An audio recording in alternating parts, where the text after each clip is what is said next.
Dependent probability यानी प्राश्रित प्रायिकता का हम एक और उदाहरण लेते हैं। एक बैग में 4 सिक्के यानी कॉइन्स हैं, जिनमें से 3 अनफेयर यानी अन्यायी हैं। इन्हें उछालने या टॉस करने पर 45% चांसेस मतलब संयोग हैं कि हेड्स या टेल्स प्राप्त हो। आप रैंडमली बैग में से एक कॉइन निकालकर 4 बार इसे फ्लिप करते हैं यानी उछालते हैं, तो प्रतिशत प्रायिकता क्या है 4 बार हेड्स प्राप्त होने की? 4 टाइम्स हेड्स के प्राप्त होने की प्रोबेबिलिटी।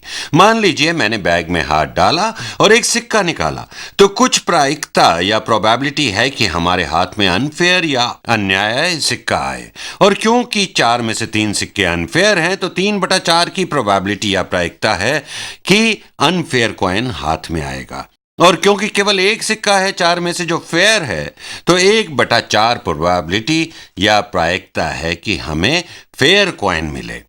और यह भी दिया गया है कि अनफेयर कॉइन को उछालने पर 45% चांसेस या संयोग हैं कि टेल्स प्राप्त हो, मतलब 45% चांसेस हैं टेल्स प्राप्त होने के, जिसका अर्थ है 55% संयोग है हेड्स के प्राप्त होने का, यानी कुल मिलाकर ये 100% संयोग हो गए। अब देखिए कि यदि 45% टेल्स या पट हैं, तो 100 घटा 45 55% हेड्स हुए। और फेयर सिक्के के लिए 50% संयोग टेल्स के और 50% संयोग हेड्स के हैं। और अब हम ये जानना चाहते हैं कि स्थिति इन दोनों में से कोई भी हो, परसेंट प्रोबेबिलिटी क्या है 4 हेड्स के प्राप्त होने की। तो दिया गया है अनफेयर कॉइन की 4 हेड्स प्राप्ति की प्रोबेबिलिटी है 55%। प्रत्येक टॉस या उछाल के लिए तो पूरे 4 फ्लिप्स में 4 हेड्स प्राप्त करने की प्रायिकता होगी 0.55 गुणा 0.55 टाइम्स 0.55 टाइम्स 0.55। तो प्रोबेबिलिटी एक अनफेयर कॉइन निकालने की और 4 बार लगातार हेड्स प्राप्त होने की बराबर है 3/4 गुणा इसके, यानी 3/4 गुणा 0.55 की गुणा स्वयं से 4 बार। इसे ऐसे भी लिख सकते हैं 0.55 की घात 4 टू द 4th पावर। हम इस क्रिया को यानी कैलकुलेशन को कैलकुलेटर से करेंगे और फेयर कॉइन के लिए भी हम ऐसा ही करेंगे।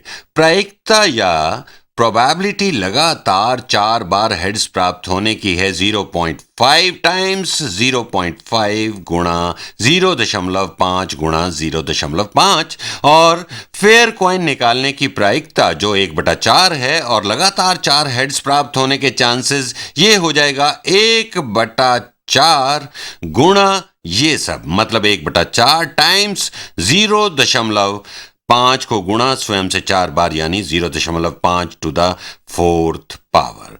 हमने कैलकुलेटर निकाला है कि इसका मान ज्ञात कर लें, तो 3/4 3/4। और कैलकुलेटर का इस्तेमाल करते समय हमें ब्रैकेट्स को कहाँ लगाना है इस बात का विशेष ध्यान रखा जाता है। और हम कैलकुलेटर का इस्तेमाल इसलिए कर रहे हैं कि समय की बचत हो और कोई गलती भी ना हो। तो 0.55 की घात 4 बराबर है, मैं इसे नीचे लिखता हूं, इसे स्क्रीन से हटा देता हूं। चलिए रहने देते हैं, मैं दोनों कैलकुलेशंस यहीं करता हूं। तो ये प्रोबेबिलिटी है इसकी जो यहां है, और ये नीचे है इसकी 1/4 गुणा 0.5 टू द 4th पावर। तो ये बराबर है यहां इसके। तो स्पष्ट कर लें, यहां अनफेयर कॉइन निकालने और इससे लगातार 4 बार हेड्स प्राप्त होने की प्रोबेबिलिटी ये ऊपर वाली संख्या है, जो लगभग 6.9% संयोग है कि हम एक अनफेयर कॉइन निकालेंगे और उससे 4 बार लगातार हेड्स प्राप्त होगा। और फेयर कॉइन निकालने और उससे लगातार 4 बार हेड्स प्राप्ति की प्रायिकता है 1.6%। तो किसी भी स्थिति में लगातार 4 बार हेड्स प्राप्त होने की प्रोबेबिलिटी होगी योग इसका और इसका, या योग यानी सम इन दोनों का, जो इस प्रकार है। कैलकुलेटर को हटा देता हूं, तो ये बराबर है, पहले वाले उत्तर को मैं यहां लिख देता हूं, तो ये हो जाएगा 0.0152625 जमा प्लस 0.68 6, 2, 9, 6, 8, 7, 5।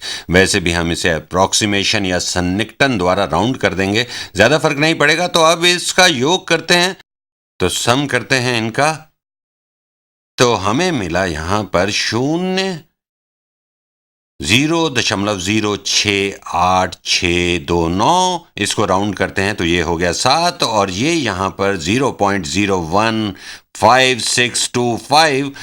और अब इन दोनों को ऐड करेंगे, जोड़ेंगे, क्योंकि हमें चाहिए किसी भी तरह से 4 हेड्स। तो ये है प्रोबेबिलिटी अनफेयर कॉइन के साथ, और ये है प्रायिकता फेयर कॉइन के साथ। क्योंकि कॉइन कोई भी निकालें और उछालें, हमें प्रायिकता ज्ञात करनी है, तो इन दोनों का योग करना होगा। जो हमने यहाँ किया था, हमें मिला 0.08425, जो जारी है। इसे सन्निकटित करते हैं तो ये बराबर होगा 8.425% या 8.43%। संयोग या चांसेस हैं लगातार 4 बार हेड्स प्राप्त होने के।